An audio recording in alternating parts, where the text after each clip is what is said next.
Buen día con todos. El día de hoy vamos a entrevistar a Paul Chavarría, supervisor de FASCO.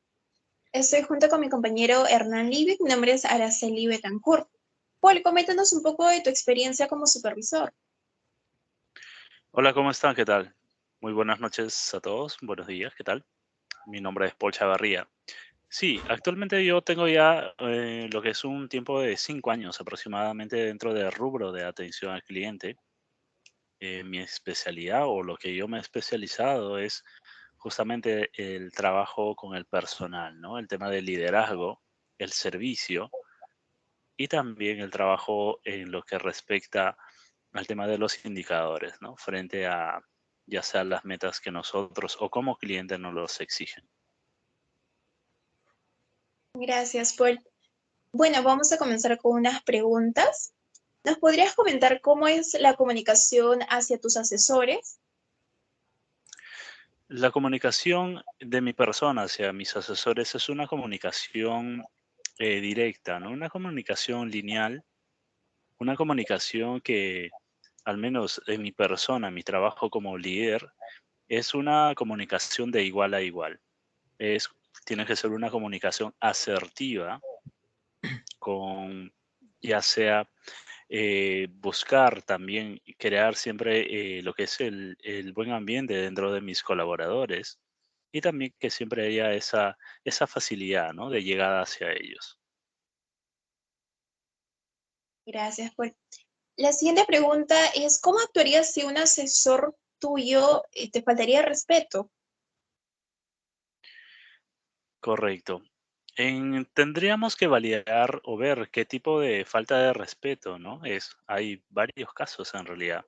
Si es una falta grave, ya se tendría que ver las medidas, ¿no? O sea, si estamos hablando de una falta muy grave, podría llegar hasta incluso a la separación de la misma, ¿no? Pero si en realidad es una falta de respeto y hay una llamada de atención, una primera llamada de atención, estoy seguro que bajo el manejo de nuestro personal, ese asesor podría encaminarse de forma correcta, ¿no? En las próximas oportunidades. Gracias. Y la siguiente pregunta es, ¿cómo reaccionarías si tu mejor asesor ves que de un momento a otro comienza a bajar sus indicadores? Me ha pasado esos casos y en realidad lo que he hecho es tratar de conversar directamente con mi asesor, con mi colaborador, para que pueda mejorar esos indicadores y sobre todo también meterme un poco a la problemática que esa persona me pueda brindar, ¿no? Si, por ejemplo, está mal en sus indicadores, tendría que ver cuál es el motivo, ¿no? De dónde proviene ese problema de mi asesor. Tal vez sea un tema familiar o tal vez sea un tema laboral. Entonces, tendría que ver o buscar cuáles son los motivos y tratar de ayudarlo para que pueda retomar el camino y lograr sus objetivos. Entiendo. Y la siguiente pregunta es, ¿te sientes parte de un grupo con tus asesores? ¿Sientes que eres parte Claro, también de ese grupo? claro que sí, por supuesto. Me siento un grupo. En realidad nosotros no solamente somos un grupo, sino somos un equipo de trabajo. Y como equipo de trabajo funcionamos todos al mismo tiempo, ¿no? En- Todos formamos un grupo, formamos un encaje, somos una rompecabezas. Creo que si falta uno de ellos, en realidad nosotros no podríamos avanzar. Ese es mi trabajo y esa es mi función. ¿Y cómo actuarías si, por ejemplo, un asesor falta 2 días y en sí te dice que fue por un motivo de salud, pero luego te das cuenta que en sí era por una fiesta? ¿Cuál sería tu reacción al enterarte de que ha sido por una fiesta que ha faltado y no por motivos de salud? Cuando pasan esas situaciones, ahí se pierde la confianza.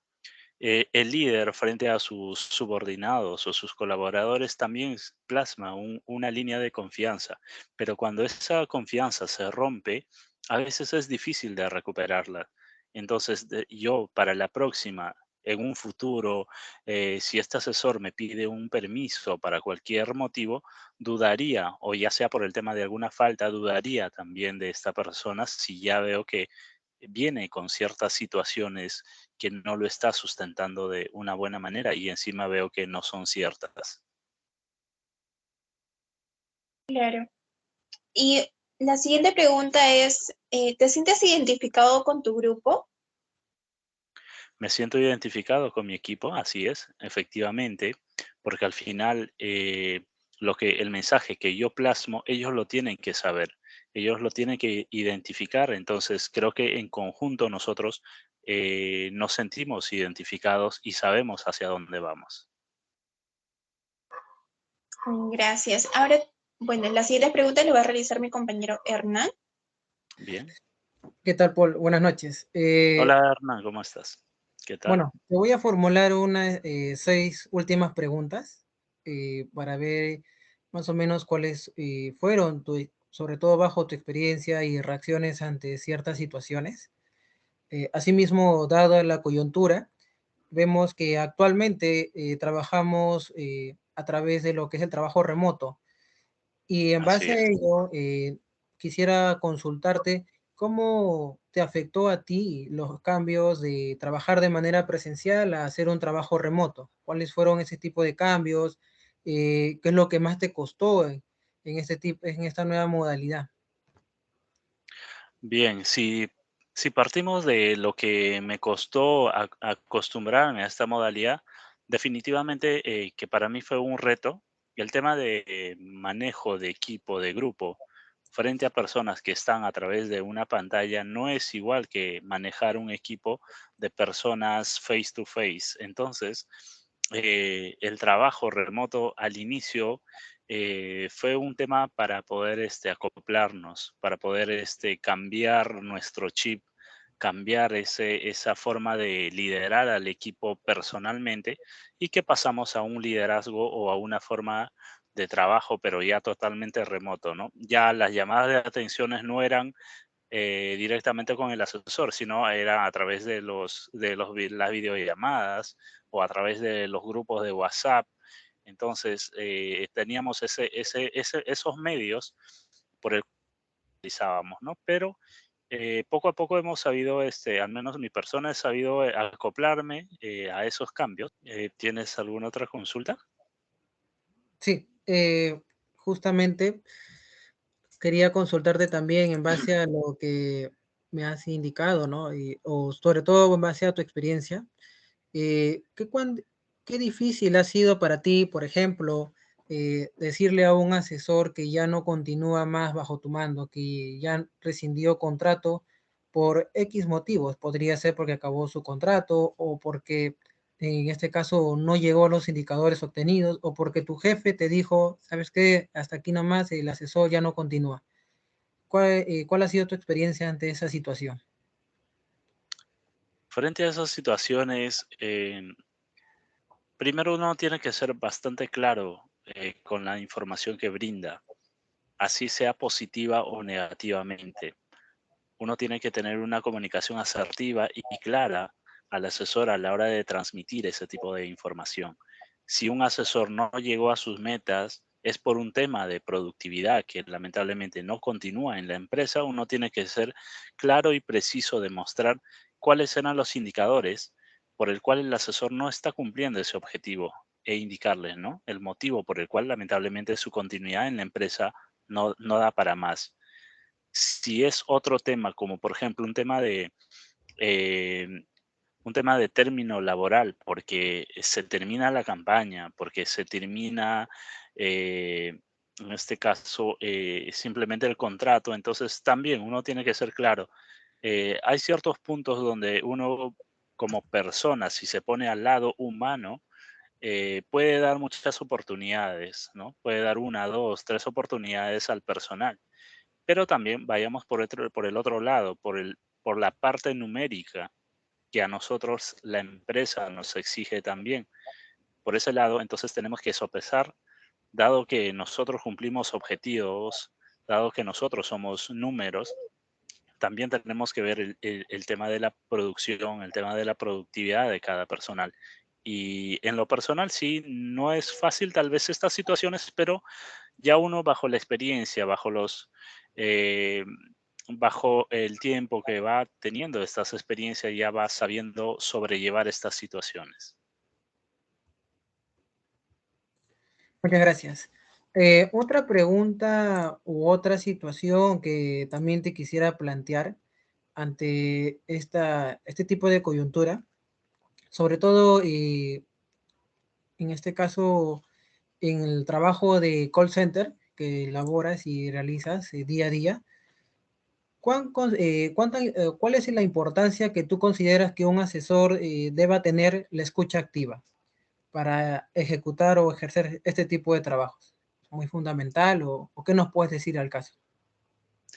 Sí, el tema de la escucha activa es básica en este tipo de trabajos, porque partimos del escuchar al cliente sobre sus problemáticas, sobre su posición, su postura, y a través de la escucha activa nosotros vamos a poder entender, nos vamos a poder colocar en el lugar del cliente. Se habla mucho de la empatía, si bien es cierto, pero la empatía justamente nace porque nosotros sabemos escuchar al cliente, sabemos entender cuál es el problema de ese cliente a través de la escucha activa. Entonces, definitivamente es básico para poder realizar el trabajo a través de una gestión en call center. Es muy importante. Muchas gracias por tus comentarios. Y bueno, creo que en base a estas preguntas, también tengo un par de preguntas más, justamente con respecto a lo que consideras en base a la escucha activa. Si un asesor, por ejemplo, comete ese tipo de falta, es decir, no le escucha al cliente, ¿qué medidas se toman para poder mejorar eso? ¿Y cómo tú reaccionarías o mejorarías la escucha activa a un asesor? ¿O es que no se puede mejorar la escucha activa? El tema de la escucha activa muchas veces depende de uno mismo, porque si tú no estás atento a tu cliente, no lo estás escuchando, es porque estás realizando otras actividades. Por ejemplo, yo puedo estar conversando ahorita contigo, podría simular que estoy ahorita realizando una comunicación directa contigo, pero puede hacer que ahorita esté pensando en otra situación o que por otro lado mis manos estén jugando con el celular, ¿no? Entonces ahí definitivamente no estoy teniendo una escucha activa, no estoy teniendo una buena, eh, no estoy impartiendo una buena comunicación con el cliente y tampoco al final voy a lograr obtener una comunicación asertiva con el cliente. Entonces, cuando yo detecto estas situaciones, lo primero que hago es conversar con mi colaborador. Converso, llego a tomar medidas, si bien es cierto, porque nosotros dentro de lo que es la plataforma de atención, lo que hacemos es auditar las llamadas, escuchar las llamadas, que son las llamadas grabadas. Entonces, si yo veo que el asesor en sus llamadas se le nota que no está atendiendo bien al cliente, se le nota que no está atento, concentrado en su gestión, lamentablemente este asesor se tendrá que, primero, se le colocará una carta de compromiso para mejorar la gestión. En segundo lugar, si continúa y es un tema reincidente, tendrá que llegar a una amonestación que ya va directamente al file de recursos humanos. Y en tercer lugar, si ya continúa la situación, pues simplemente se da la separación de la campaña y por último la separación de la misma empresa. Gracias, gracias por tus comentarios. Ya tengo ya son dos preguntas más que tengo y en base a lo que nos estás mencionando, ¿tú crees o cómo consideras o en qué consideras tú poder mejorar en la comunicación que tienes tú con tus asesores?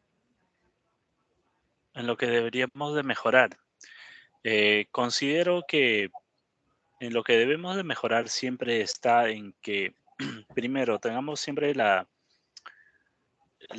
ahora, por ejemplo, si estamos en ahora en la situación del tema del home office, ¿no? Tener las herramientas necesarias para que haya una buena comunicación, ya sea el tema del internet, el tema de que los chicos no tengan problemas con sus conexiones. Otro también es la predisposición de uno mismo.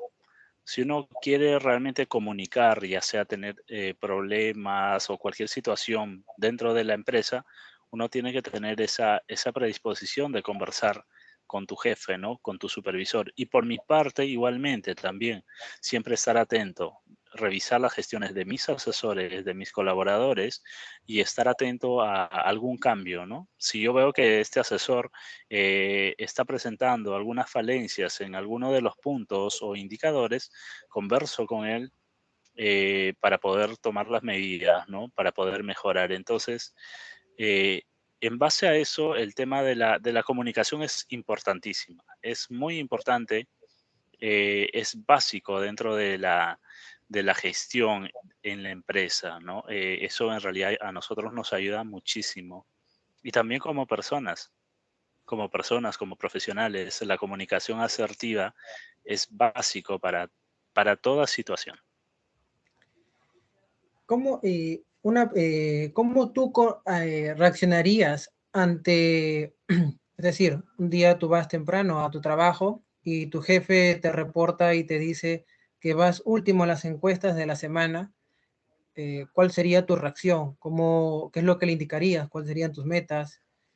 Sobre todo la reacción que tendrías tú ante tu jefe, ¿no?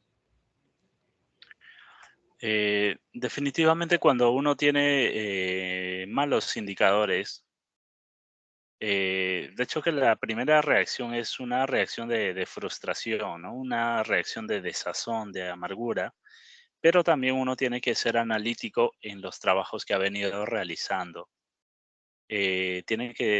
Uno mismo se tiene que analizar por qué me está pasando eso, por qué me ocurre eso, qué es lo que ha pasado.